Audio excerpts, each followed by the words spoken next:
I ended up purchasing an LMP1 Le Mans car, and we converted it into a camera car going around Fontana with Mario Andretti. And it was a commercial for Honda saying, Eric, can you slow down a little bit in the camera car? The FIA had sort of, they would come to us and say, okay, guys, you have from 10:34 to 10:40, whatever, right. You have this window. The fireworks scene, which I think is beautiful. And I remember the fireworks were so low. They were burning into my clear visor. Right.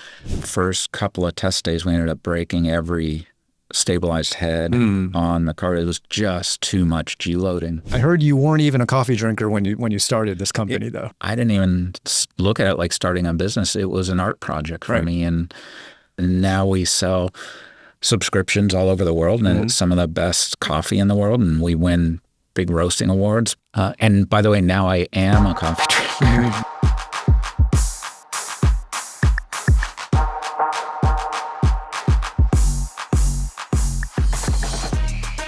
Erich Joiner, thanks for being on The Creative Drive. Oh, yeah. Thanks for having me. I'm excited. Yeah, so you are a commercial director. You are also a car collector, a race car driver, and a connoisseur of high-end coffee or rare coffees. And you also own a coffee shop as well. So you do a lot of things, right? You do a lot of things. But thanks for being on the show. Oh, yeah. Thanks for having me. But let's start with something that we really are curious to know about. You were involved in the F1 movie. I was. Which Racer made a little cameo, but you were involved. And how were you involved in the movie? Let's start with that. Oh, so I guess it goes back a few years now. I was at the director, Joe, had contacted me through the director of photography, Claudio.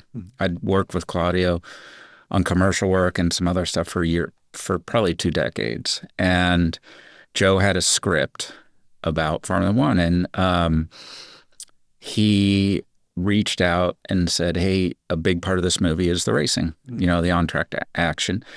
And I know that you have raced professionally and you're a director. Yeah. And I think the conversation started there. He came down to my shop in Torrance, and we looked at a camera car that I had used on high-speed car commercials. I see. Because I think years before, I always got frustrated when Honda would ask me to shoot something. I remember shooting with Mario Andretti at Fontana. And typically you'd get out there in the camera car with an arm, and the highest speed that those cars can go around a track like that is somewhere between 80 and 90. Hey there, quick break from the drive to share something I'm genuinely excited about. If you live and breathe car culture like I do, you've got to check out Racer Plus. It's the new streaming platform for motorsports, rally, off-road, drifting, bikes, it's all there. We stream every stage of the World Rally Championship, Full Dakar Rally, Crandon Off-Road, DTM, Le Mans, World Superbike, the Isle of Man TT, and even Formula Drift. FD fans, this one's for you. It's all in one place, even these podcasts. And here's the kicker. You can bundle Racer Plus with a full-year Racer magazine subscription. That's 6 beautifully designed collectible issues delivered to your door. It's one of the few magazines out there that still feels like a piece of art. I even contribute to the magazine too, and we're really proud of this product. So whether you're into drifting like I am or off-road like I am too, just inspired by the stories behind the scene, this bundle hits everyone. Head over to racer.com/bundle and sign up now. Let's keep driving the car culture forward. So you're talking about like the Porsche Cayennes with the big arm on the back, right? Yeah. Those things are massive. Like the ones Reese Millen drives, right? Around? Yeah. And I have used those for car commercials, for traditional car commercials where you have a scene down a residential street. Right. Or something like that. And I've worked with those for years, and it's sort of the right tool for the right job, and it has an arm on it, and you can kind of move the camera, dolly around the front of the car and come around to the side, and it has a very graceful, and also in the camera business, it's a stabilized head on it. So it's very smooth as it wraps around the car. And so years ago, I got frustrated using that because I'd shot a lot of IndyCar promos, NASCAR promos, stuff for Coca-Cola, Home Depot with Tony Stewart, years and years of stuff like this. And we go to Charlotte or, a NASCAR Fontana, a NASCAR track, even a road course. And I was always limited by that speed. And I have to tell you, I would say when the audience sees it, on national TV as a commercial, probably 2/3 the audience was fine with it. But for me, growing up racing, it was just heartbreaking to see even a NASCAR and IndyCar go around the track, at 80. Yeah. And so I ended up purchasing an LMP1 Le Mans car that was retired. Right. And we converted it into a camera car, at the time. Yeah. So I had this LMP1 car that, it's capable of 235. Right. Not 90. Not 90. Yeah. And I remember the first thing, and I can't remember if it was for NASCAR promos or it could have been for Coca-Cola, has a group of NASCAR drivers that they sponsor. And we went out to Charlotte and we unloaded this LMP1 car with cameras on it. Right. And I remember Dale Earnhardt Jr. and I think Tony Stewart, they came over and looked, and I'd known them from other years before, and they like, oh my God, Eric, like, what's going on here? And they had all, because typically for promos and stuff, they sort of bring out not their best NASCAR, and it's on old tires. And I remember Junior went back and telling his crew chief, hey, we need new tires on the car and we'll be driving. Yeah. The camera car is going to smoke us. The camera car is going to smoke us. Yeah. And so over the years, I did a lot of work with that car. I remember, I wish I had it recorded. I remember in my helmet comms going around Fontana with Mario Andretti, and it was a commercial for Honda. And it was this thing about the two-seater Honda Indy car. Yeah, the front and back one, right? Yeah. Where this kid he won a ride or got a ride, and he shows up in his Honda. Yeah. And we're going around the track there, and it was this beautiful afternoon light, and there's sort of lens flare coming in. And I remember Mario, even in the two-seater, saying, Eric, can you slow down a little bit in the camera car?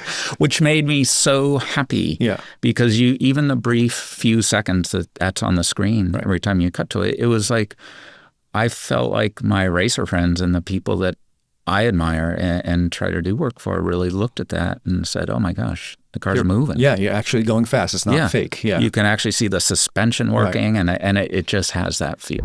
This is Racer, your all-access pass to the best in motorsports, performance, and car culture.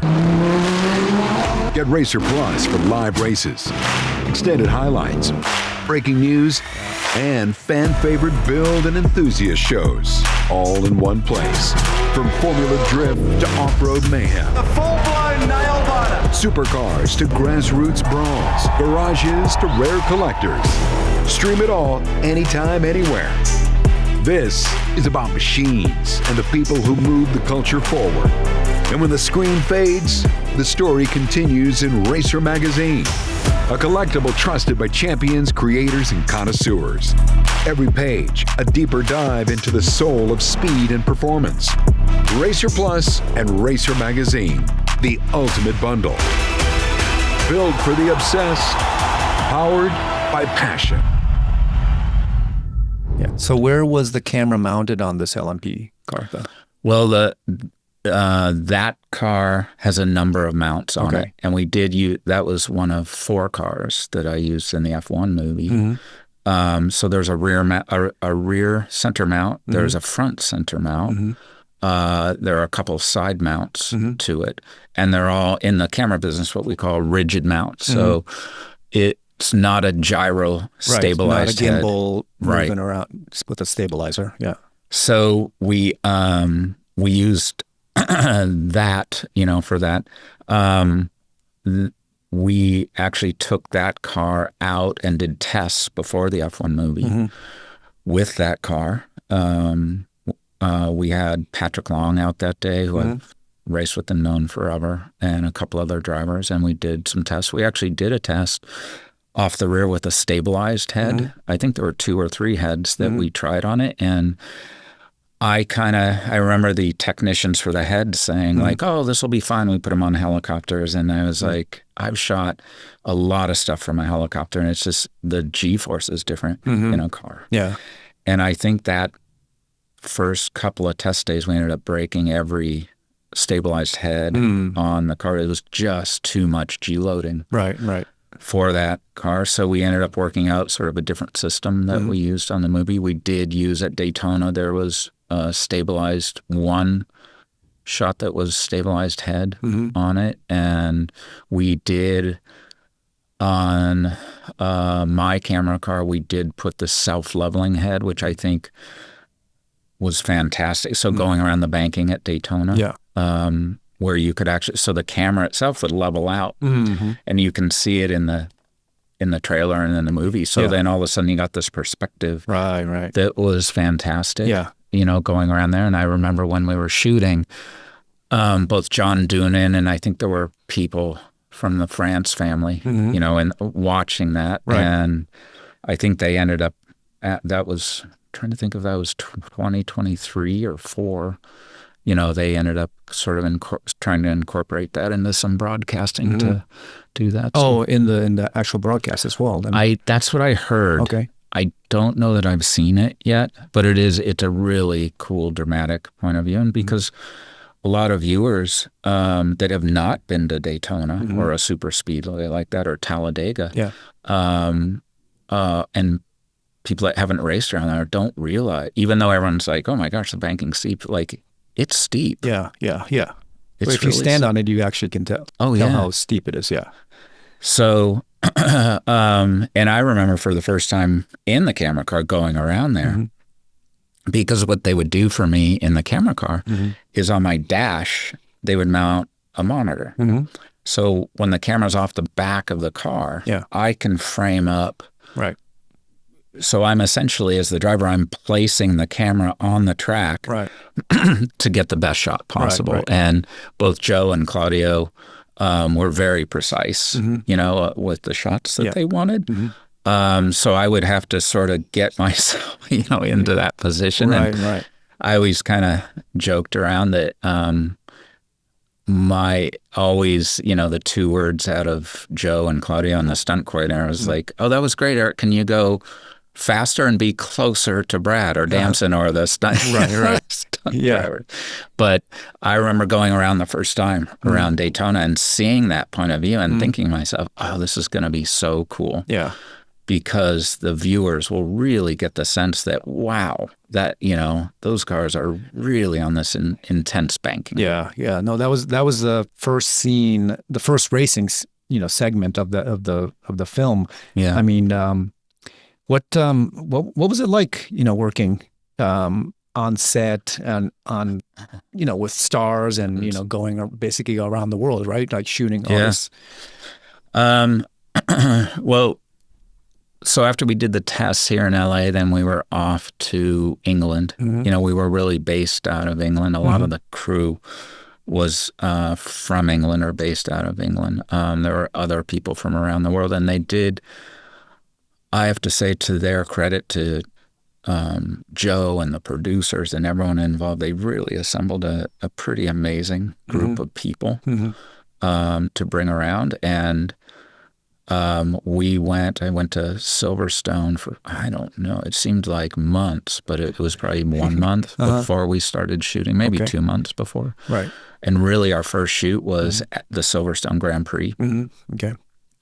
And I remember just doing camera tests and rehearsing and, for a long time with Brad, with Damson, with the stunt drivers and stuff like that at Silverstone. And Lewis Hamilton would be there quite a bit, and he was very involved. And and I just looked at it like, oh my gosh, this is like a bucket list. Like, I will. None of us will really ever get the chance, I think, to do this again. And I remember after meeting with Joe the first time in my shop in Torrance, and he walked away and said, okay, let's get this car ready and do this thing. And it wasn't totally greenlit, I don't think then, in the Hollywood business, the term. And I remember thinking, just as a racer and as a director, like, the amount of coordination and money that this project is going to take, I still didn't know. How many years ago was this when you first had this conversation with Joe? Oh, gosh. It could have been 2022 or early 2023. Okay. So it's 3 years ago. Yeah. It was a long time ago that, and he had just come off Top Gun, Joe had, and Claudio. And, the lead producer, which is Jerry Bruckheimer. And Jerry, gosh, I look around and go, oh my gosh, this whole crew was filled with Hollywood legends, from obviously Brad Pitt and Damson and Joe and Claudio. But, Jerry Bruckheimer, for me growing up, he was just the guy. Yeah. And even we'd be shooting in Europe somewhere, and a lot of people were sort of clamoring or wanted to get a shot with Brad. And I was like, you really want a picture with Jerry? Like that guy, like I said, he's a legend in this Is he business. pretty hands-on when it comes to producing? From my point of view, he was very hands-on in this movie. And I think at any one point in time has a number of projects going, some in development, some in the edit room, some multiple in shooting. But this project, this Formula One movie, he was really, really involved. He was on set very, very often.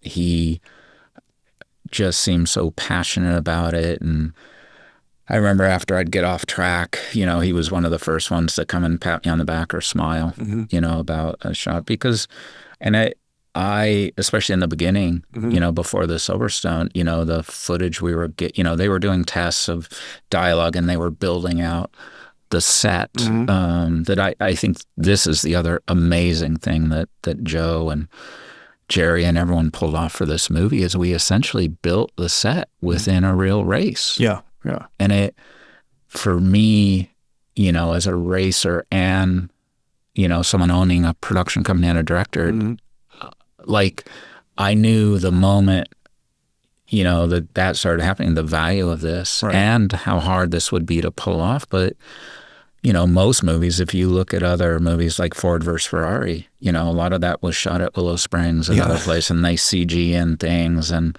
all the other race car drivers and teams are all kind of, they're picture cars built at a picture car. But we had the opportunity with this movie where our set was the real F1 race. Yeah, which was probably nerve-wracking for you because you guys had a very small window to shoot these scenes. I've heard, right? Yes, we did. And the FIA, and I will say the FIA, they were fantastic with us as a crew. The very first race that we shot, it was Silverstone in 2023. And we had practiced and, and we're a crew of 300 or 400, in a film crew. So we're having to operate as a film production within 300,000 paying spectators. A live event, Even the Jerry and the producer just getting us fed for lunch. I mean, it was the logistic of it, everything. It was incredible. But what you see on the screen, I don't know that anyone's ever going to be able to pull us off again. Yeah. And it was for me as a race car driver and being in the film business, it was amazing because we were able to,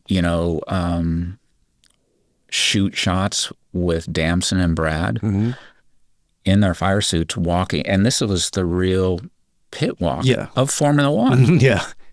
And I could, you sit there and watch, and some of those real fans, the women are yelling out, Brad, trying to get his attention. But the reaction to him is exactly as it should be if he was a famous Formula One driver. All you do in post is you take out the Brad, and put in Sonny. but the whole production and leading up to Silverstone, there was a lot of rehearsing, a lot of pins and needles, because now the FIA had sort of rolled out the red carpet for us. But, the FIA is very, to the minute that those 4 days are scheduled out. Right. And so they would come to us and say, okay, guys, you have 11 minutes. It's from 10:34 to 10:40, whatever. Right. You have this window, between the F2 practice and the F1 free practice, kind of thing. And we had sort of arranged this system where we had simulators. So we would practice everything on simulators, and we'd record it, and we'd go show everything to Joe, who would approve it or make kind of things. But then you knew, as a race car driver and as a camera car driver, that you go, okay, we have, even though we have tire warmers, we still have a lap to get the tires and the brakes up to temp. Yeah. And we have to get in this formation, because in filmmaking, you're going around going, okay, I need a few shots to make the sequence work. But then you get out there and you go, okay, I have one lap to get this shot. I have another to get that one. And then a third one, and then we're in. Yeah. And that, so, some of the shots were like that. And I remember sitting in the garage, because we, at Silverstone, in 23, we, as a film crew, were staged with the actual picture cars and the camera car in the old pit, on the backside. And we get in the car, and the cars are being warmed up, and I'm sitting in there strapped in, and Brad's in there. So Brad and I are supposed to go out, and this is like the first time we're going to be on track. Right. And I remember looking over to Abe, and we're all on headsets, right. and but just thinking to myself, like, oh my gosh, I hope everything goes well here. And you sort of get over the nerves of that first time, going out, and you get over that hurdle. And then I think maybe it was an hour later, and we had our second window, and this time it was myself and Damson that were going to go out. And right before we're going out, the weather changed at Silverstone, and it started downpouring. Oh. And I want to say it was either an F3 or an F2 race on the track. And I remember coming out, and I have my helmet on, and Damson comes out of the garage, because we're about to get in the cars, and it's like Silverstone, it's pouring. Right. And I look up onto the big screen, and you see all these extremely talented F2 drivers spinning off the track. And I remember looking at Damson, and Damson like kind of shrugging to me, like, what do we do? Are we going to go? And I think in the end, on that session, we decided not to go out, which I think it would have been fine, but I just think it was, it was probably the second time on track at the first race, kind of thing. I think it was the wise thing to do, but it was an incredible thing to sort of put the working set, and on the other side of the track, in the garages where the F1 team staged, we had built out a real working set. Right. And you could go into that set, and it was like, the attention of detail with the production designers and with Joe, who studied at Stanford as an architect and then became a filmmaker. His attention to detail is immaculate. Yeah. And you would look in those garages, and it was all sort of film set-ish, but put in the background were monitors with graphics on it and things, and there were actors sitting in chairs like they were engineers and mechanics, and the cool thing is you'd walk through there, and it's a race weekend, so you look out the opening of the garage, the grandstand's packed with a crowd. Just outside of the garage, there goes Max Verstappen walking by with Leclerc, and it just was blended in so seamlessly, that it was amazing. At the beginning, did the real drivers and teams sort of, how was that reaction from them? Were they pretty welcoming, or were they like, what are you guys trying to do here? Oh, that's interesting. I I was so focused. My role in this movie was a camera car driver, really. As you said, I got accredited as an F1 stunt driver, but I was just really capturing, the driving the camera car. I was really just focused on what I was doing. I would occasionally, when we weren't shooting, I'd end up talking to some of the drivers and stuff like that. But they were at first, especially at Silverstone, they were very intrigued. And I think what you have to know is this is now, gosh, they probably were on season 4 or 5 of Drive to Survive. So they had a view of filmmaking, and I guess what I would say Hollywood-ish because of that. Right. And I think at that point, they, when I would talk to some of their drivers, their view of filmmaking in Hollywood, some of them were like, oh yeah, it's cool. They knew the value of it. The FIA certainly knew the value of it. They saw the numbers in the U.S. and around the world because of that, go through the roof. And even the drivers knew the value of that. But I think some of the drivers also are like, gosh, it's a different world. It's a similar world to auto racing, but it's sort of a different discipline. But I think all of a sudden what they weren't ready for was like, this is not a reality show.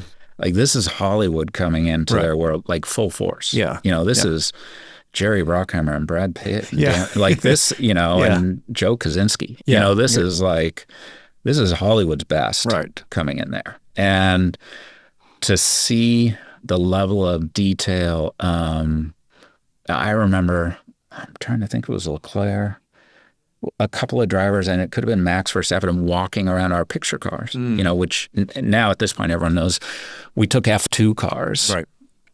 And Mercedes did this, and they made them into our F1 picture cars. Right. And the two biggest differences between those cars, other than the horsepower and stuff like that, is the wheelbase is drastically different. And so they came up with a thing where they actually extended the wheelbase. Mercedes built the cars, and they put a spacer in between the gearbox and the engine that it didn't make up for the total 11 inches, but I think it was close. And it was like not, so even for me standing back, and even when we would push our movie picture cars in amongst the real cars, you didn't notice that 2 inches. Right.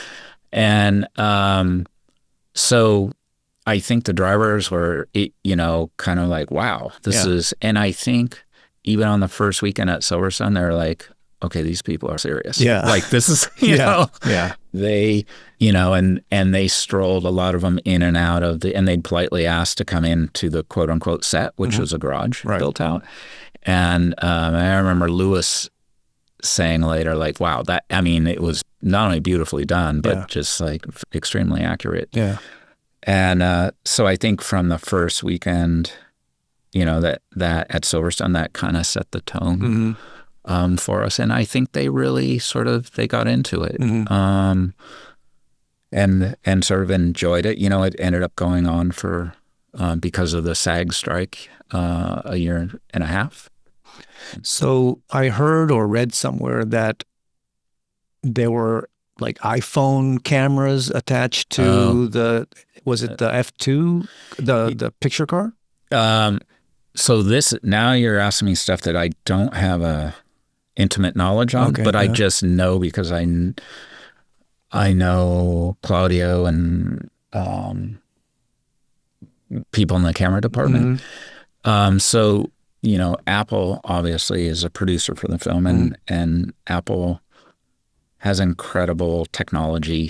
And even I have been an Apple person forever, but the technology in the camera for the camera phone is amazing. And I believe, Dan Mang is the first assistant cameraman on the job, but I believe what they did is on the real F1 cars, in the camera mounts, is they sort of upgraded the cameras that were in there to a much better camera now. So because when you look at the movie now, it's sort of a combination of a bunch of, of me shooting from a camera car, of cameras mounted to Brad and Damson's actual car. So, in the business, we call those camera rigs. Yeah. Kind of thing. There's some helicopter footage that's in there. There's very little of, but there's some where it's sort of a stationary camera on the side of the track that made its way in there. And then there's some footage from real F1 races,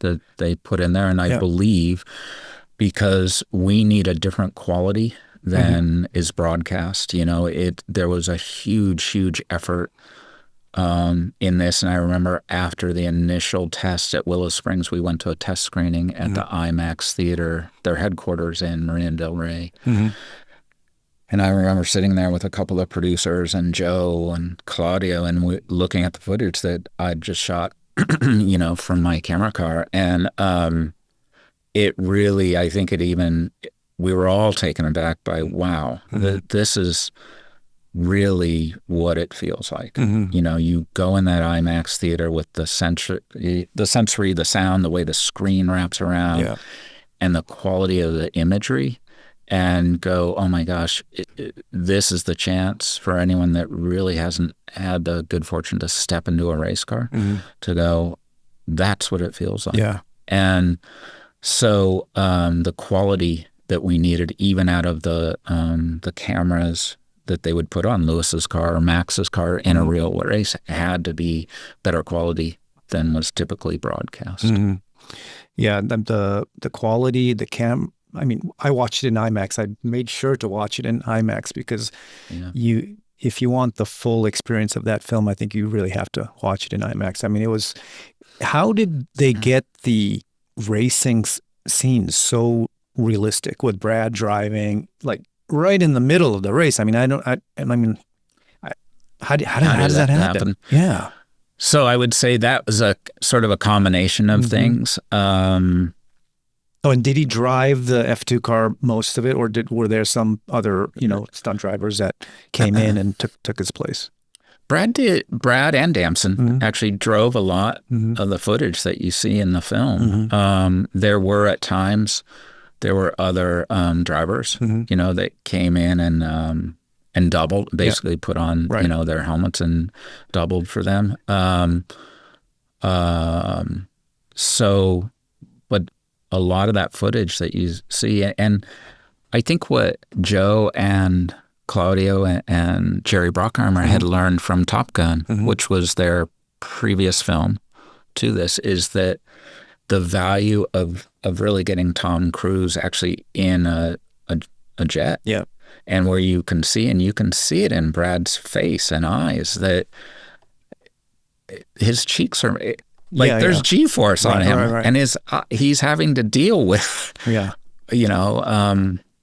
driving, a race car at a very high speed, through cops, Beckett magazine. It's, and I think the value of that, is really, really high. Yeah. And I remember even just going around and shooting Brad at Daytona, in the night. Yeah, I think we shot for 2 months at night, in the film is, it's your call time was at sunset at Daytona, and you're wrapping when the sun comes up, because the entire scene, happens at night there. But, just seeing his real eyes and him behind that car. So he drove a vast majority of that. To my knowledge, I don't think there was much, if any, of I don't think there was any, actually. There was a little bit of stuff, especially when you get into some of the crashing, that there were other drivers with their helmets on.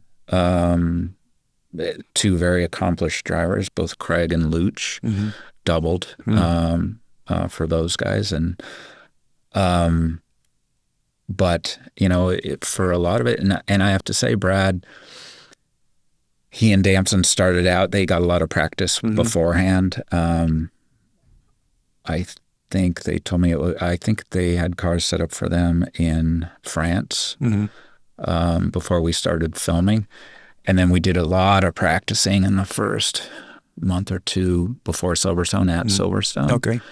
And they started out in F3 cars, and they did really, really well pretty quickly in an F3 car. And then when they made the jump to F2, I remember Brad saying, "Whoa, this is a whole different ballpark, different ballpark here." Yeah. So, but for the most part, those guys are driving. Nice. Was that Daytona scene shot earlier in the shooting, or was it sort of in the middle? Or oh, that's interesting.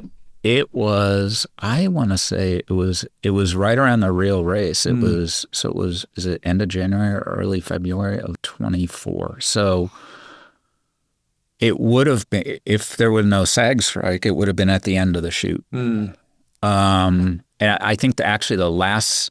So chronologically for the shoot, it's the first scene in the movie. Yeah. But it would have been the last thing that was shot. And then I think the last scheduled thing was to go on to Pismo Beach to shoot the Baja stuff. But we ended up, because of the strike, everyone had to go to more races after and kind of backfill, in their stuff. So because like in that Daytona scene, I mean, he's like the way he puts on his helmet, the chin strap, the everything looks like so like a seasoned race car driver, right? And I have to say, and it's the great thing about working with actors at that level, both Damson and Brad, like they, and like I said, this was Hollywood's best coming into this sport. Right. And, these guys are Academy Award caliber actors. Yeah. This isn't, Joe Schmo. Yeah. So these are the types of people. I mean, Brad wanted to know, like, hey, how do I put on the helmet? How do I do this when I get into that GT3R? Right. He practiced pit stop like I would practice. He wanted to know. Yeah. He spent a lot of time with Lewis for the Formula One stuff, with Patrick Long, with, other drivers. Brad wanted to know, in that Daytona scene, like, how do I do that? And he, and from the top, everyone wanted to be very, authentic, to it there. Even a lot of the choreography that we did, I will say, there are a couple things where you go, okay, it's Hollywood, we have to entertain, so you step aside, a little bit. I was at a car show, I think last weekend in Lime Rock, with Rob Dyson, and Rob was like, Eric, that he loved the Daytona scene. Obviously, he's an American racer, but he was like, what's with that? There's a helicopter that kind of swoops down in there, and that would never happen. And I was like, wow, there's a little bit of Hollywood in here, number one, but that actually was this kind of happy mistake in filmmaking, where we had a helicopter there with us at night shooting, and we were shooting in the scene where the Turner yellow BMW kind of gets out, Brad outbrakes him into the bus stop. And the helicopter was kind of countering me in the camera car, and the helicopter dipped into the shot to sort of get his shot. And I've worked with the pilot and for years. And we all kind of looked at it and played back, and was like, oh, that was so cool. And I wasn't around for this, but I assume then someone in the edit was like, let's just kind of reskin the helicopter like it's the broadcast helicopter for the Daytona race. Right. Because it just brought more drama, to that. And so I think, there's some things that were done with the movie, even the fireworks scene, which I think is beautiful. And I remember going, for some of the shots, I was in the LMP1 in the Lola, which is an open cockpit car, and the fireworks were so low. Because hit in the face. And I had to change my visor because the embers were so hot. Right. And I was the only one in a car that had no... Yeah, right. It was an open cockpit car. Yeah. And... but the embers were so hot they were burning into my clear visor. Right.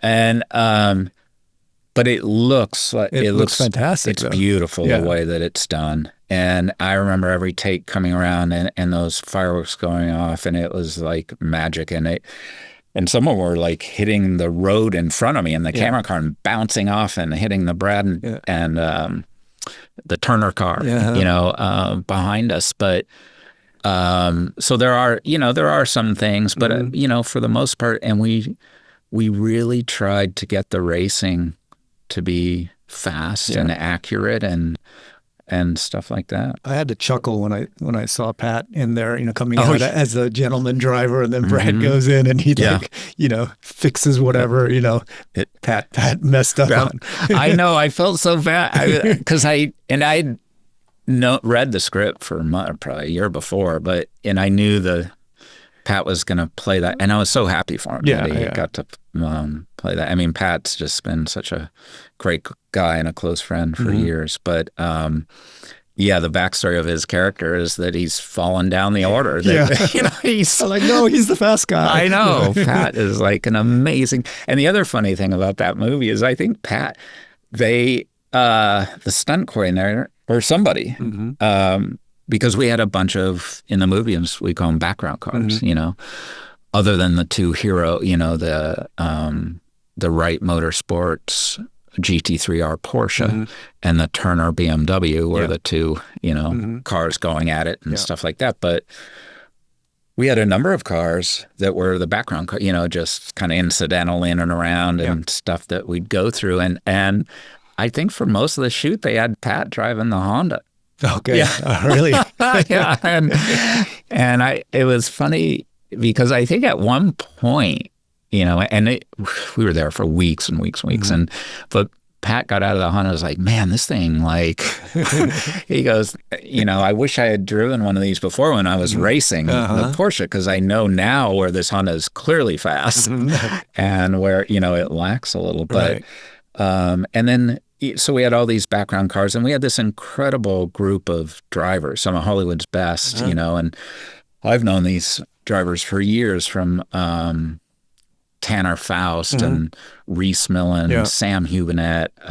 There was this guy, Johnny, from the Porsche Experience Center in Carson. And, we had this really great group of drivers. And I remember when we first got to Daytona, and I had been shooting for months in Europe before this, and I remember talking to them going, guys, like, this isn't, because they've worked on every Fast and Furious movie. They've worked on Ford vs. All these movies. Right. And I kept telling them, like, no, like, we're moving. Yeah. And this movie, this is not what you're used. Not fake. Yeah. And I remember, and I think they stuck Reese Millen in a Mercedes. And I think after the first couple takes, and all the guys in their helmets like, wow, like we're going around the banking at close to 180, race speed. At race speed. Yeah. And Reese, I came in and was like, I need the setup change on this. Like, I'm having trouble keeping up with the camera going here, which in our business is like unheard of. Right. And so I think it was a big, after the first couple nights, especially for them, and Tanner Faust and all these guys are incredible drivers, are like, holy crap. Yeah. Like, we're moving. And I think one of the first shots we worked on is the one where when Brad comes out of the pit and he kind of threads the needle in that first horseshoe, I guess it'd be turn 2 or 3, at Daytona on the infield. And I think I was in the Lola for that shot because it was nice and smooth in there. And we come through those two cars, and I'm in the camera car, and I come flying, through that trick, because I got to get through it first with the camera car off the back of my car. Yeah. Then for Craig driving the Porsche, to come through and get in there. And I remember the other drivers we had around us going, you guys are like, this is serious shit. Yeah. And it and even there's a scene, I think Pat was driving the Honda where it kind of blows up the engine and splatters oil, and I was driving the camera car. I remember in my car getting debris all over my car. But and then Brad did a lot of that driving, and it we're moving. Yeah, yeah. How many camera cars did you bring to Daytona? At Daytona, it was probably 3 different cars, is what I can remember. So I had, and you have a crew for your camera car too, I do. right? Yeah. Yeah. So we ended up using. So we used the Lola, because the Lola is it's a really rigid car. Mm-hmm. And what we did on the Lola is it was a hard mount camera. Mm-hmm. And what the camera department did, and we'd spend weeks at Silverstone testing this, is there's a little rubber mount under there that would take out some of the vibration. Mm-hmm. So Claudio and Dan Ming had all these different densities of rubber kind of put out there. Mm-hmm. But what happened at Daytona with the Lola is the banking, the oval is so old and sort of, it's almost like a washboard effect around there. Mm-hmm. So the Lola wasn't great, for around the banking at at 108. And actually in the Lola, I was like, I could go around here at 200. Yeah. It was like right. That thing was planted, and it I didn't. That car, even though the car's a little older now, but I didn't. We have an engine with 850 horsepower. We don't have to play by the rules of IMSA. Yeah. Kind of thing. Although we did have cameras hanging off it and stuff like that. So we used the Lola for some of it. Then we used another Porsche GT3R that was sort of a double. I think we had 3 or 4 of the kind of Geico blue cars that were there. Right. And then actually we used some footage from Adam Adelson, who races, for Wright Motorsports from the real race, and I've known Adam for a while, and he was nice enough to sort of go along with this and do this. And so we used that. And then the third car we used at Daytona was I believe it was a Lamborghini Huracan. And that car specifically had one of those gyro stabilized camera heads on that. And because there were 1 or 2 specific shots in there that Joe wanted to, where it's on a longer, more telephoto lens, and that I could see through the Porsche window and see Brad's eyes in there.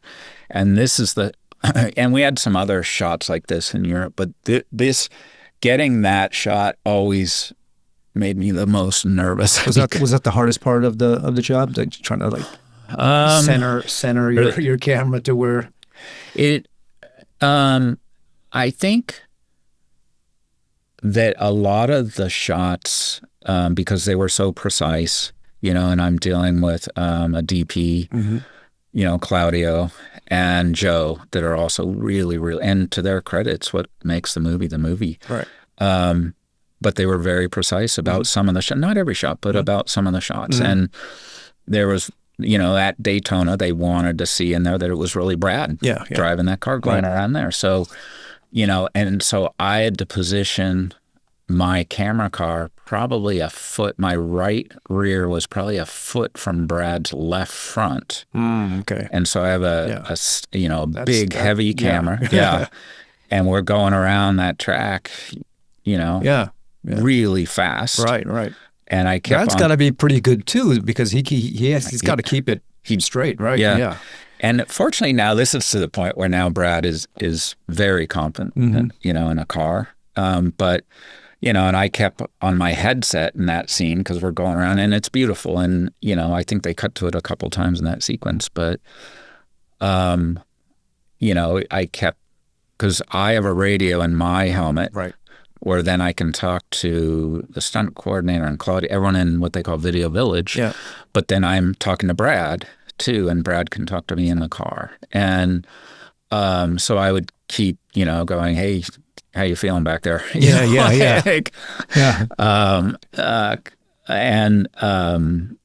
But some of those shots, when I was close to another car, or especially to Brad like that, it definitely, because you go, gosh, if something bad happened, the headline would be Brad Pitt and some unnamed crew person in a camera. But those were tentative. And I remember other shots in the movie that you go, okay, these are very precise. There's a scene, I think it's in Hungary, where a car spin, so I had to be right behind a car spinning. There was another one where one of the drivers exits the pit lane and the car coming down the front straight, so they were really accurate. And I remember practicing a shot also, I think it's in the opening movie, coming into Damson's. It's a helicopter shot where you come in over Silverstone. And it's when they're doing a test day, and it transitions from the helicopter shot to the camera car shot.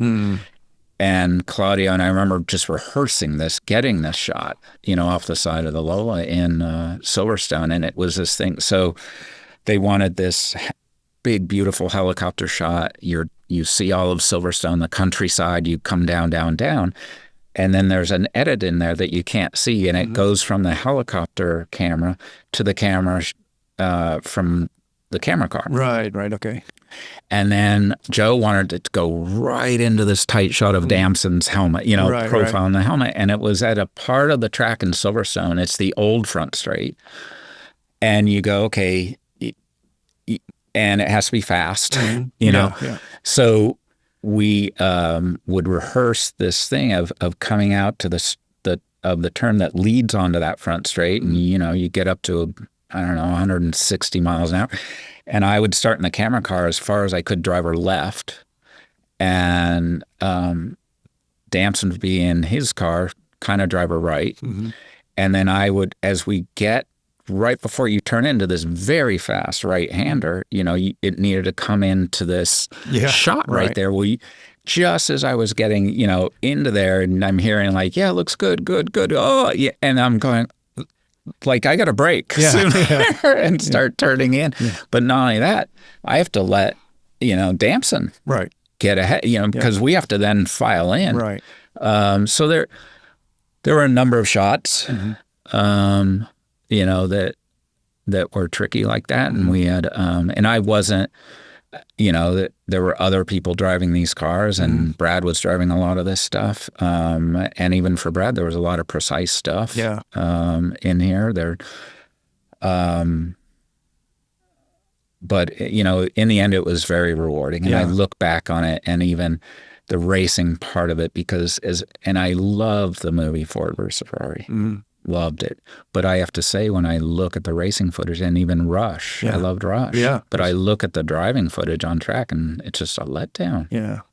You can see those cars, and they're weaving all over the place, and, stuff like that. Oh, that's the other thing that was hard on this movie. A lot of times there'd be a shot, because a lot of times the best shot for the movie is not on the racing line. In fact, it almost never is. And so you're trying to get like a 3/4 or 7/8 shot, and sometimes, I would be asked to like, okay, so you're on the far outside, and the picture car, the race cars are on the race line. Yeah.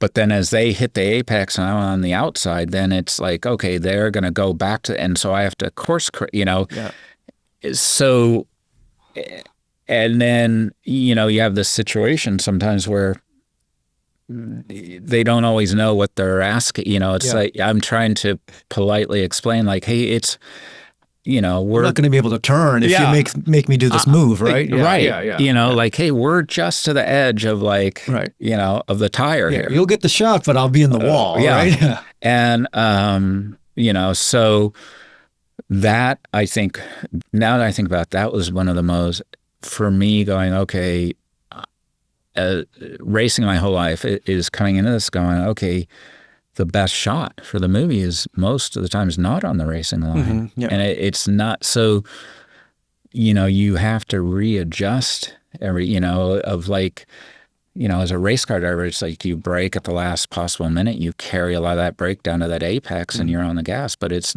like, okay, I'm, around here and, so it definitely was a learning experience. And not only that, I've been in the film business my whole life, but you go, I don't know, I have $500,000 of film gear attached to this car, on top of a car. And on top of that, it's, Brad Pitt next to me, Yeah. So you just have to kind of get all that stuff out of your head and just go, okay. And also the other thing as a race car driver, you know, and everyone knows it, you're looking to where you want that car to go. Right. So I'm trying to do that. And a lot of times it's not the apex, the outside, but not only that, I'm glancing to my dashboard or a monitor. Yeah, yeah. You know, because if I'm in a profile shot or whatever, it's like, I got to have this car in the right position to get that shot. Yeah. So, you're the only person that could have done this, though. I think, like, a race car. There are very few people, I think, that could do what you did for this movie. I think. I know, I felt that. I will say there was, you know, a lot of other people contributed to this movie, and they did a great job. And I look at it, and again, they assembled like an amazingly talented. It was really Hollywood's best. Yeah. You know, coming into this, and we all had I couldn't have done what I did without the mechanics and Dan Ming as an AC, just Noodles, this guy that developed this amazing RF system. You know, I had transmitters in my car with antenna. Right. And those guys would put up these antenna around Spa, down into that canyon where... So they can see what you were shooting in real time, right? Yes. And that's how... So just to be clear on that, so the cameras were, I keep saying, hard mounted. So that means they're not stabilized. But there is an operator on each one of the cameras on my car. Right. And what they were really doing is panning the car, the cameras. There really were no tilting. Take that back. In that Huracan, there was a tilt option on, but it was just panning. Right. So what I would do is when I position my car, so it's all the feed from that camera. Yeah. Not just the picture, but also the operation of the camera. Kind of like a gun turret. Yeah. Yeah. Gets transmitted back to what we would call Video Village. Yeah. So Joe would be in there with Claudio, and there would be 15, 20 people in a tent. Right. But some of those people are then the camera operators. Right. And sometimes I would have 8 cameras on my car. Yeah. You know, but what those camera operators would do then is they're the ones doing with the joystick basically aiming. Right? Yeah. They have these wheels, but yes, it's basically a joystick. So one of the camera operators for each camera is actually pointing the camera. Then there's another person that's doing the focus. Right. Pulling focus. So, because even though, it's usually, the Brad or Damson cars gaining on me or moving by me, and the focus has to be sharp. Yeah. So it's this whole team, and that's a thing. It's like, gosh, there are some of the best camera people and RF people and the grips that would secure these cameras. If one flew off and like hit Brad in the face, right? Oh, it's crazy. Yeah. It hit me, hit the crowd. Yeah. So it really, it was incredible. Yeah. Sounds like a cheap movie. Yeah. Hey, we've talked a lot about the movie, but let's jump a little bit. So we were talking about your race car. You race cars, professionally, but you also own you own a couple businesses. I know you own a couple businesses. So you own Tool, which is a creative agency. Yep. And you've done a bunch of car commercials and work with brands. But with this F1 movie, just last question about the F1 movie. That's okay. A lot of these brands were involved. Many brands were involved in the movie. Yes. Looking at the movie from a commercial director and a brand marketer, how did you feel about the branding on the cars, and did you think that was done right? Do you think that was a very clever marketing move for some of these brands to be on Brad's car? I saw a bunch of brands on the Daytona car as well. Yeah. They, in Hollywood, I think the old term for it is product placement. So this has sort of been going around Hollywood forever. You Yeah. know, I don't know, trying to think of a good example of that. I guess the one that everyone talks about going way back is Jurassic Park. And you go, okay, all those Mercedes that were sort of self-driven around the park, you know, Mercedes was involved and they paid money to have those be Mercedes. And there's actually a whole team of people at a studio that negotiate that sort of stuff. Right. And I remember way before we started shooting, talking to a couple of producers, and I can't remember if it was Daniel Lupi or someone, and I said, guys, because I think Daniel was just struggling with putting a budget together, you know, for this movie, and he was like, oh my gosh, it's so expensive. And I encouraged him. I said, the one thing you should be doing right now is you should be talking to Pirelli. Pirelli, this movie, we are going to go through so many tires. This film. And I told Daniel, I said, Daniel, I don't care what it takes. Put Pirelli stickers everywhere. And because for me on the camera car, we ran Pirelli, you know, on Brad and Damson's car or whatever, but that's going to be just a gigantic cost. And then, you know, I think, you know, they went to Mercedes. You know, Mercedes helped out tremendously. They built the F2 cars. They, you know, made this beautiful F1 bodywork that was fitted on the cars. And they, you know, and then you're right, they had Geico and Peak on the Porsche. You know, Porsche got involved. I remember early on, I think there was a little bit of movement to have Brad at Daytona be driving a Mercedes because of Mercedes involvement. I kept quietly just because I've driven a Porsche forever. I was pushing for Porsche, and I, you know, kept mentioning Wright Motorsports, you know, that they would be good, you know, for that role. So I think Porsche got involved, some of the sponsors on the side of the car. But what I do think is very realistic when you're talking about those sponsors and stuff is in auto racing, there are sponsors. And I actually think if the cars would have had fake sponsors or brands, it would have been worse. And so I think they did it in a really, really appropriate manner. I think that the decision making in some of these brands, it was very thoughtful.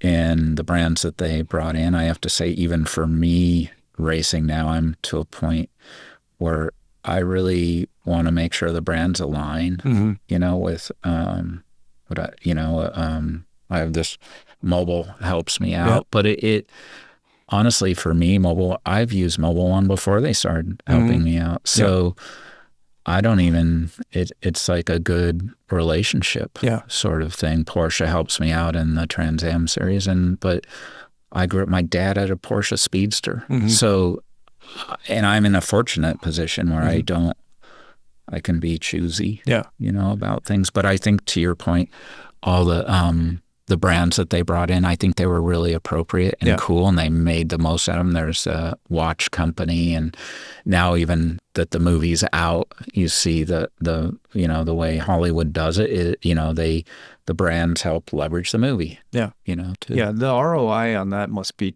tremendous though, because that movie is it's just gonna keep on being watched, right, for a very, very long time. So it could be one of the most expensive, or you know, most effective, you know, efficient way, to motorsport marketing that we've ever seen. Let's talk about your coffee. Coffee brand. How'd you get involved in I heard you weren't even a coffee drinker when you started this company though, right? Oh yes, I know. It's sort of embarrassing to say, but some years ago I feel like, you know, I've started or founded a lot of companies and owned a lot of things over the years, and I really wanted to open a coffee shop. Not because I loved coffee, and I actually didn't even drink at the time. And I went for school. I went to Art Center College of Design, and I remember drinking bad coffee to stay up all night. Like we all do. Right? To finish in my college. project. Yeah. And I remember graduating thinking, God, I never want to have to drink this stuff again. And it was just not great coffee at the time. And I guess two things. There wasn't a lot of good coffee at the time. But the other thing, even if there was, to be really frank with you, I don't know that I could have afforded it or would have chosen to spend money on it. Yeah. And but I had an idea to open a coffee shop. We opened the first one next to my production company in Santa Monica. And I really, what I tell people now, I didn't even look at it like starting a business. It was an art project for me. And I just built out this beautiful space. I put cloth furniture in there. It was like a living room. And I hired a consultant that had advised opening many really great coffee shops. And I remember him telling me, "You're nuts putting like this beautiful furniture here and all this stuff." And I kept saying, and it was sort of off the road. It was hidden down an alley. And he just thought, this is crazy. No one's going to see it. But I just knew that, I can't remember, this might have been 2016 or 17, that I think, I have many, over 1,000 people that work for me. So I knew I would have a lot of them in and out. Our clients, we work with a lot of celebrities in commercials, so to provide just a cool place to come in and hang out off the beaten path. Jennifer Garner would go in there, and I remember Neil Young going in there quite a bit, David Chang. So it was an art project for me, and it just kind of grew. And I think, the lesson here is, if you can do this and want to start a business, be passionate about it, and don't stay focused on making something that's great and that's meaningful to people. At first, do everything you can. I probably did 6 things that were other people look at and go, "Oh my God, you're crazy to do that." Now, I will say probably 3 of them I had to pivot, and it didn't work out. Pivoting, I hear, is important too at some time. But and you have to know when. Okay, I gave it 6 months or a year, and it's not working, so we're going to pivot. But I think with Goodboybob, which we named it after our family dog Bob, the coffee company, is that I think if you put your heart and passion into something and just be persistent about it. And now we sell subscriptions all over the world, and it's some of the best coffee in the world, and we win big roasting awards. But we have our own roastery, and just because we're talking about racing, I started bringing it to races I would race at, in Trans Am, and then it's like Paul Newman bringing his dressing, right? Yeah. And it got a following. We started getting subscribers. All of a sudden I'd have a race at Road America, and we'd come back, and it's like, oh my God, there's a bunch of people in Wisconsin ordering coffee from ordering coffee. And then we did like Rennsport, at Laguna Seca. We did a Laguna Seca IndyCar race. We've done the historics there with Patrick Long. We've done the coffee program for him at the Luft, events, and his Air Water, event. And now we have a partnership with Wright Motorsports with Adam and Elliot on the green 120 car in IMSA. Cool. And so it's all of a sudden it's like, wow, it went from an art project to being something really cool. Yeah. Do you see similarities between car culture and coffee culture? I do. And you and I, we were talking a little about this beforehand. I do. I guess this is true of me no matter what I do. I like good design. I like the craft. I like people. I like people's stories. And I think the commonality between it is I really, and by the way, now I am a coffee drinker. I have to go. I need my coffee in the morning. Yeah. And now I do too. And I love it. And it really happened years ago because one of the baristas I hired that was like a barista champion. It's like, you really ought to try our coffee. And I was like, oh my God, it's so smooth. And it was just black coffee, nothing in it. And, but what I've come to learn is, and it shouldn't be a surprise, is to really curate and roast extraordinary, really smooth, extraordinary coffee, just like wine, or building, restoring a beautiful car for Pebble Beach, or engineering a great race car. It's all those little, it's the attention to detail, in it. It starts with the farmer, and our coffee's hand-picked, to our small roasting facility, and kind of roasting it light or medium, and getting the flavor out of it. And so I do think that part of it is similar, is that we really do put a lot of effort into the art and the craft of the coffee, and that's what I love about cars. Yeah. I recently watched a documentary called One of One. Yeah. Have you heard about this one? You know what's interesting? I have heard about it because the director, Ben Bertucci, right? reached out to us at Good Boy Bob, our Santa Monica place, because years ago we started hosting car and coffee events there. And he asked us to do a screening. I think it's coming up, actually, at Good Boy Bob. I think we're getting a big outdoor screen and stuff like that. Yeah. And but I saw the little trailer of it, and it looks fantastic. Yeah. I just wrote a review on it on racer.com. Oh. But when I was preparing for, our talk here, I read somewhere or heard somewhere that you said, Tokyo has the best coffee in the world, right? And I was like, just as I was like watching this movie, it's like, oh man, it's like, One of One is about this like old beaten down shop in Tokyo, and they just do one thing. They just restore cars. Yeah. Right. And they just like have perfected it as an art. Yeah. And it's very similar with what you were saying right now about restoring cars and collecting cars, and like finding like that just kind of, it's a craft, right? It's an art. Building a car or restoring cars is an art. And I think this like One of One documentary is like really similar to what you were saying. I think you'll really enjoy the movie because it just like focused on this family. It started out with the grandfather, and it's the father now, and it's like the third generation.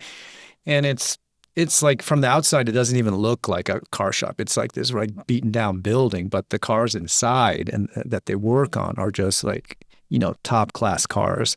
So, there's something about Japanese people that they just, when they find something, they really, really go deep. Yeah. And and I guess the story with the coffee that you probably read is one of the first managers I hired at Good Boy Bob said, there's these when we compete in these barista championship, in these world barista, we don't use ordinary coffee. We use these extraordinary coffees. They get sold in these very, very small lots, and they get auctioned off in what he said, like the gray market, right? Yeah.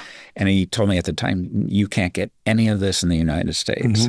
And I, as a marketer, was like, what do you mean you can't get any of it here? Like nobody's doing it? Yeah. And he said, it's really difficult, it's expensive, and it's hard to roast very lightly. Right. And he said 90% of it's going to one country in the world, one city, one country in the world. And he had me guess, and I think I guessed like Italy. I was like, and then he showed me on the computer where it was all being shipped to, and it was all going to Tokyo. Yeah. And because I'd been to Tokyo so many times filming, and I was like, okay, that makes sense. Yeah. You go in, there's that famous sushi bar on a train station. And it's just like you're saying about, what the little bit I've seen of One of One. It's like, oh my God, it's this just by the side of the road in this little neighborhood in Tokyo, and there's an outdoor lift with a 250 LM on it. Yeah, exactly. What is going on? They don't even have a roof over their lift. They have to, they roll it out and they put it in there. And it's amazing. So anyways, even back then and at Good Boy Bob, I said, well, we offer that coffee, and we win a roasting awards for that. And some of our subscribers are from Tokyo and Dubai and New York. Yeah. Man, I've taken too much of your time, but this has been an incredible conversation. I do want to ask you though, so as someone who went to, art school, and you're a professional creative, what do you tell like these young folks or artists who are coming up right now with, generative AI and all this stuff, like what kind of advice do you give to young people right now who want to be a professional working creative like you? Wow, that's a really good question, because at Tool, at my production company, we have been working with AI. I want to say the first assignment came from Google 7 or 8 years ago, and I remember Google's a client of ours. And I remember Google at the time saying, "Hey, we have this technology now we're kind of looking at," and at the time they referred to it as machine learning. Where you can ML, right? And I remember I wasn't even really involved in the project, but it just got my eye as the owner. I was like, "What are we doing?" And well, it's this, it can make decisions, And I was like, oh my gosh. And we did a cool project for Google at the time. And so we had this team of developers and technologists at Tool. And we've been playing with AI to create life-like film, like video now. And we're now in the process with a bunch of clients. I'm about to go shoot something for 3 major automotive manufacturers that is going to kind of be the basis. We're basically developing pipelines now for these manufacturers to generate lifelike footage of their cars driving down the road. And so as far as advice, I guess what I would say, and I have 2 kids, 2 daughters that, are the loves of my life. My daughter's into art too, and she wants to go to art center. Oh, does she? Yeah. Well, she might be drinking Goodboybob on campus there. And art center is a fantastic. I mean, I couldn't. That school is amazing. But my 2 daughters, and one of them is an art director at an ad agency in New York, and the other is going into brand strategy in an agency in New York too. I'm telling him, hey, make sure that you are fluent in AI. Yeah. Because I think you can look at AI as a scary thing, or just look at it. I mean, I guess it's a bad pun, is another tool. Another tool, yeah. And, I'm now old enough, when I started my career shooting and, commercials and branded content, I was shooting on film. Yeah. And so I saw the transition to video. Yeah. And I remember working, I've been fortunate enough to work with some of the best directors of photography in the world. And I remember at the time, a lot of those people were like, this will never be as good. And the dynamic range and the shadows and the, all this stuff. And so I think AI, in our industry, for filming, and whether you're an influencer, I think you really have to be aware it's just another tool. Yeah. But I do think at the end of the day, the best work that's going to be done is going to be curated by a really creative, smart human being. I think AI will be really good at essentially showing you options and suggesting things. Yeah. And for you to look at those things, and make other decisions. So I would say for any young person, really dig into AI and don't go in. I still, to this day, I love old school film, shooting on film, and I love the look of it. Right. And I think it's right for a lot of things, but it's not right for other things. Yeah. And I guess my advice is like, gosh, it's a whole new world that's opening up to you guys that as creative people, it's just another tool. And a lot of these people now have grown up with smartphones in their hands. Right. And I think, and I remember talking to David Fincher about this a while ago. It's like, God, Eric, we started learning as directors and filmmakers, like you had to beg and borrow to get short ends of film, to make a student film or whatever. And David's like, every young creative person that wants to make content has a camera and an edit studio in their back pocket. And So my advice too Just is connected too, which is scary It's- now. yeah. With distribution now. yes. Yeah. But I'd say two things. Be aware of the technology, but just always remember it's going to be your vision, your ideas that it's going to separate you from everybody else. Mm-hmm. And then the third thing I would say is just start doing it. Just start making stuff. Mm-hmm. Because the more you put it off, and be like, oh, the light's not right, or I can't, just start making stuff. Start editing it. Start Mm-hmm. having fun with it. Show it to your friends. Pass it around. Just start doing it. Yeah. Great answer. Okay, we have we're winding this down, I promise. Okay. The Creative Drive has a rapid fire segment, so just Okay. whatever, I've got a couple questions here, whatever comes to mind first. Okay.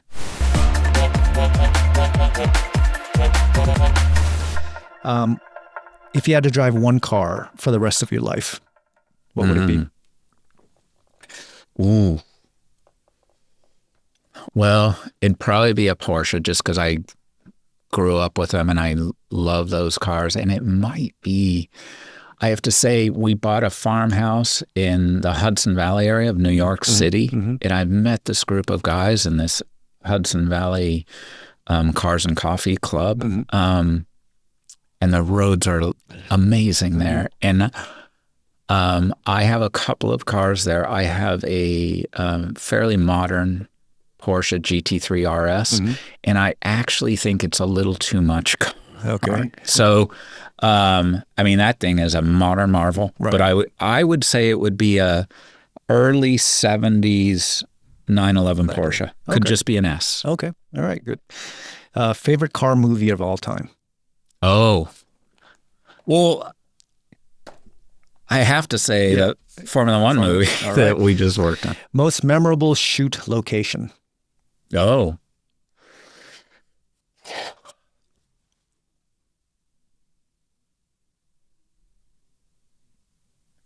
Gosh, I've shot all over the world. We'll come see mine first. Like, well, that was awesome. I remember shooting something for Honda in Barrow, Alaska. I think it's the northernmost. We were on icebergs, getting picture cars up there. Right. That would probably be it. Which director do you most admire? Oh, geez. Well, I mean, I definitely admire Joe Kosinski, but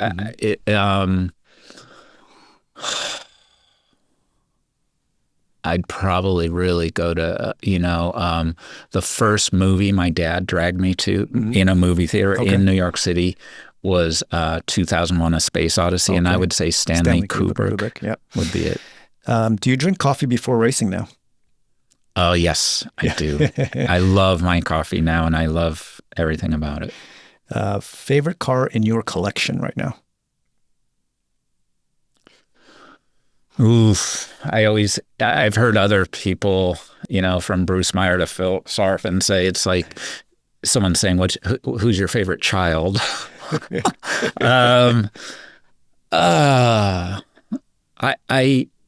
One of the first vintage race cars I have, which I have, I was lucky enough to, I guess, be the current owner and curator of The Williams? I have K.K. Rosberg's 1983 Williams F1 car that he won the Monaco Grand Prix in, and it was just invited to Monterey. Beautiful car. Gets invited to Goodwood, so it would be that. Awesome.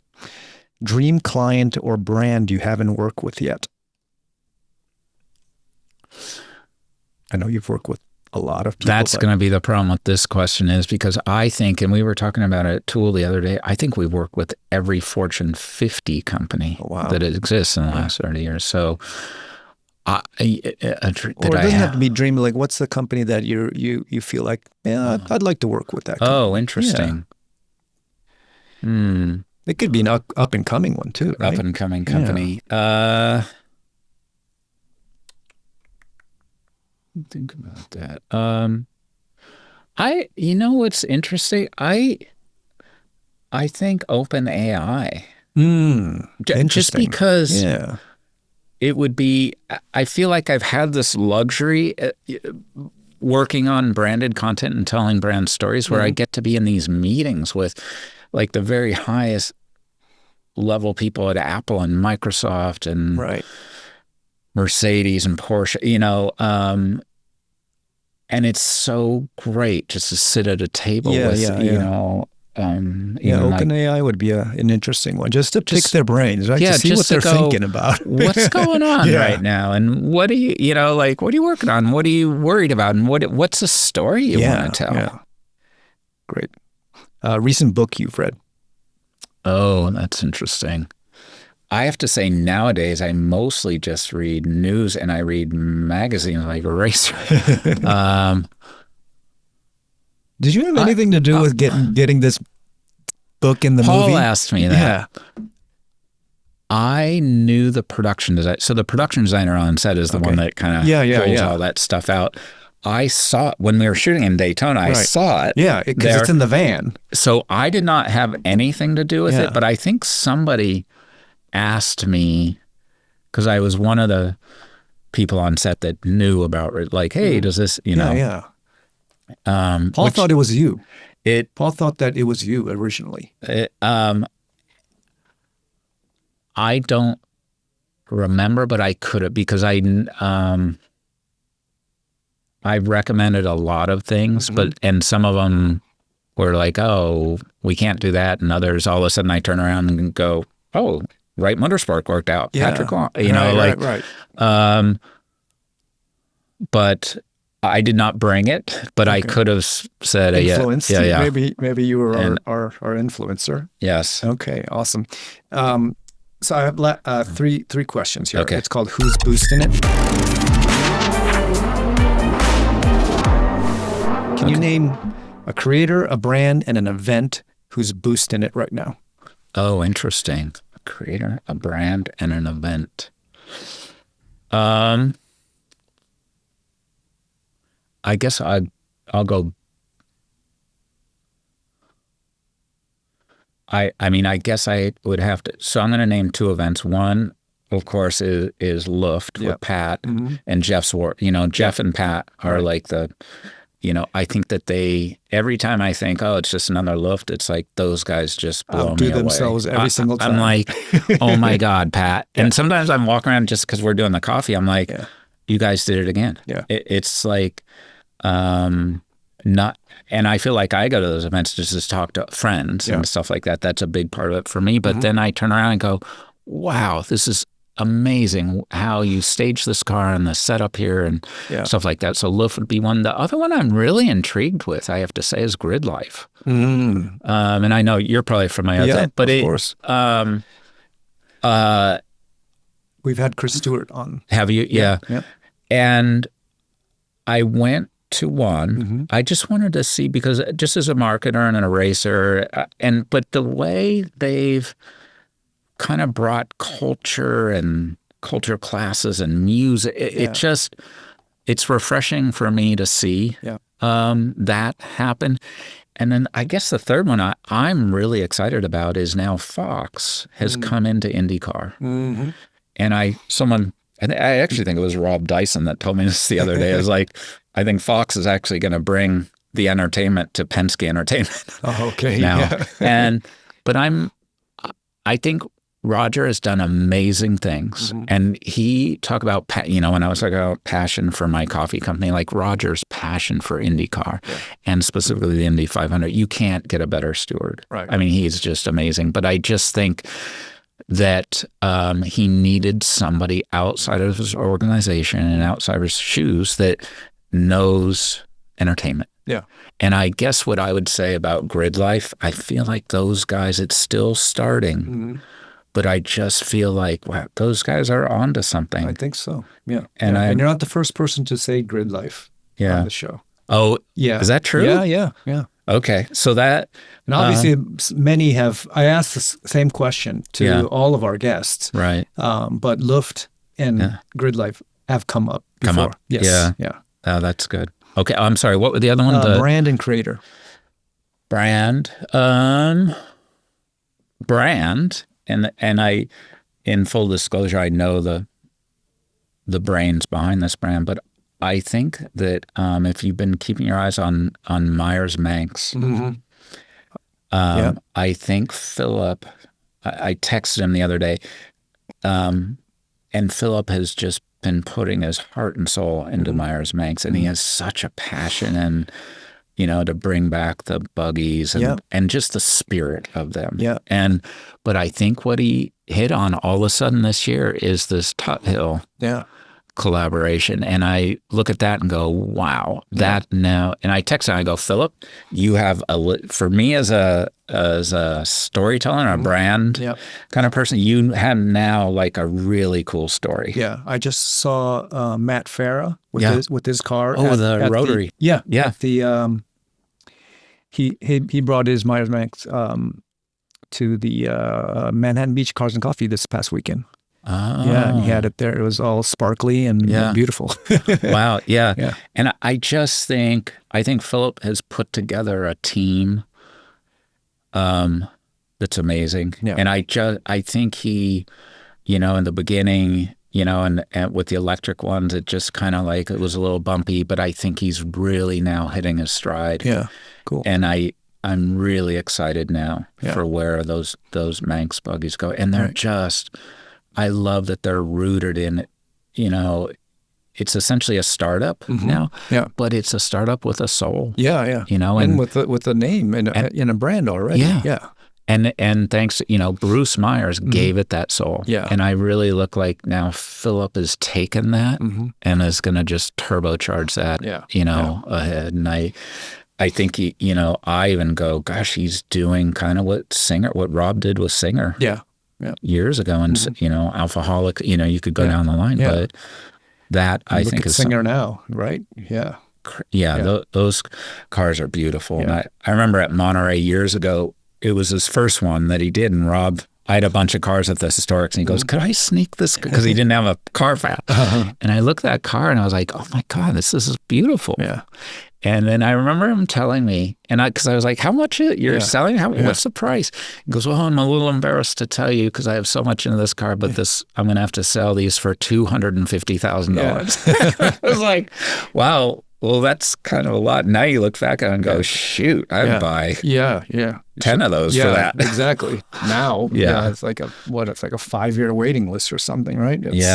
I do. Which creator do you think is boosting it right now? Which creator? I feel like I follow a lot of people. Who do you follow on Instagram that's killing it?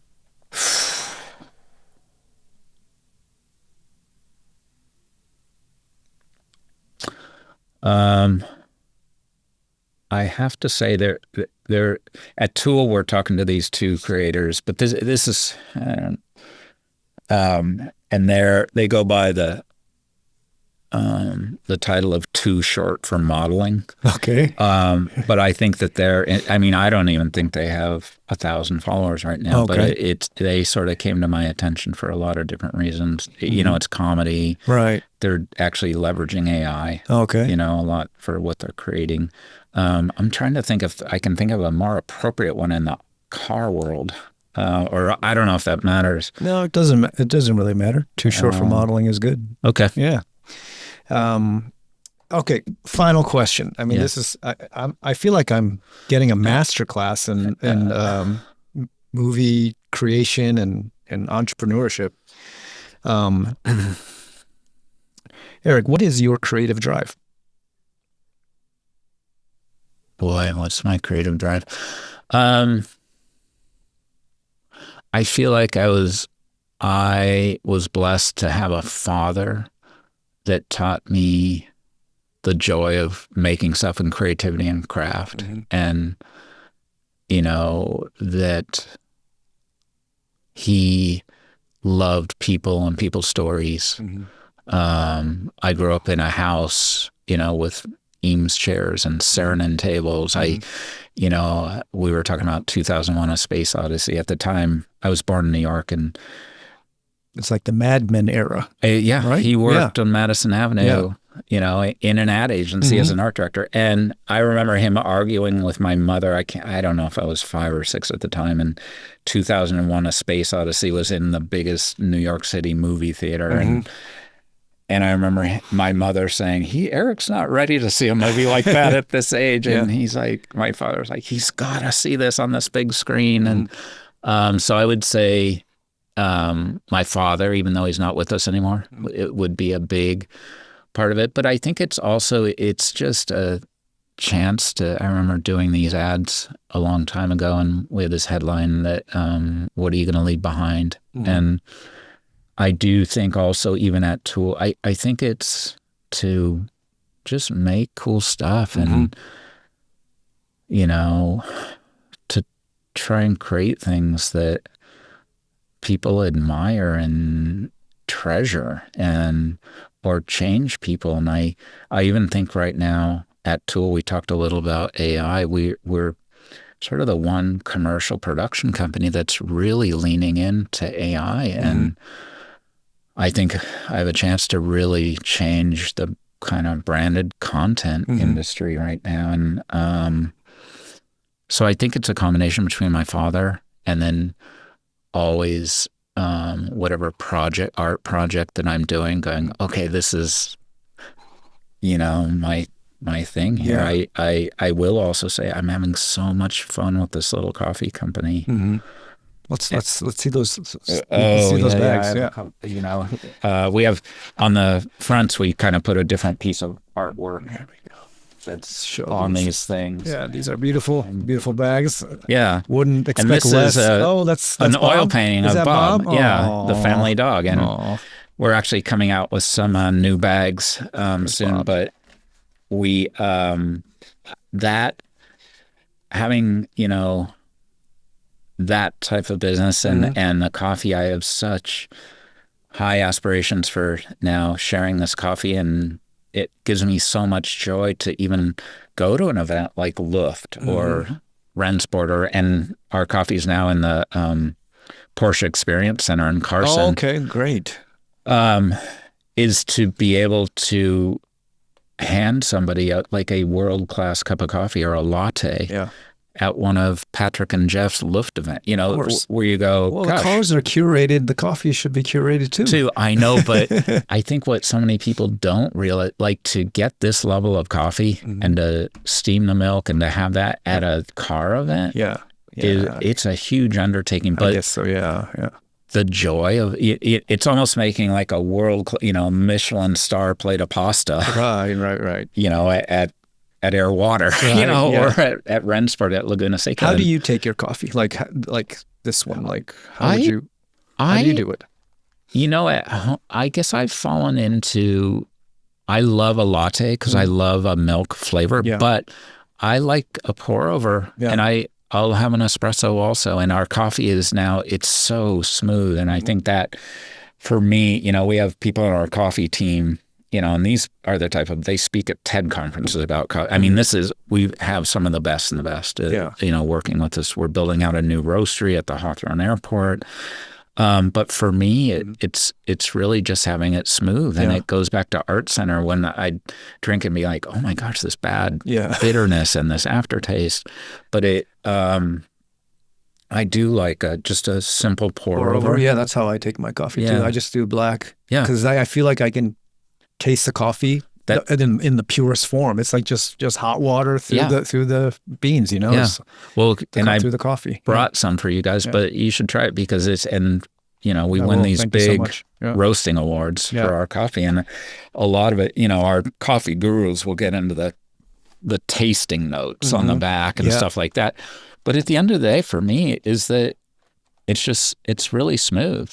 And that I even say with wine, I can't tell the difference between a $5,000 bottle of Lafite Rothschild and a probably $150 bottle of wine. I stopped drinking wine. I stopped drinking, so I can't do wine tasting anymore. But my wife's always like, more fun. But she's from Venezuela, so she loves coffee. She grew up drinking coffee. Oh, so well then, you should. We'll appreciate this for sure. Yeah. Well, I appreciate it, and thank you for having me. It was a great distraction for me to. Thanks so much for making the drive out here and even bringing us some coffee. It was awesome to talk to you today. I've been wanting to have this conversation for a while now, so appreciate you coming down. Oh, that's great. Yeah. Thank you. Yep. Thanks for watching and listening to The Creative Drive, where we offer listeners a candid look into the minds of automotive creators and their journeys.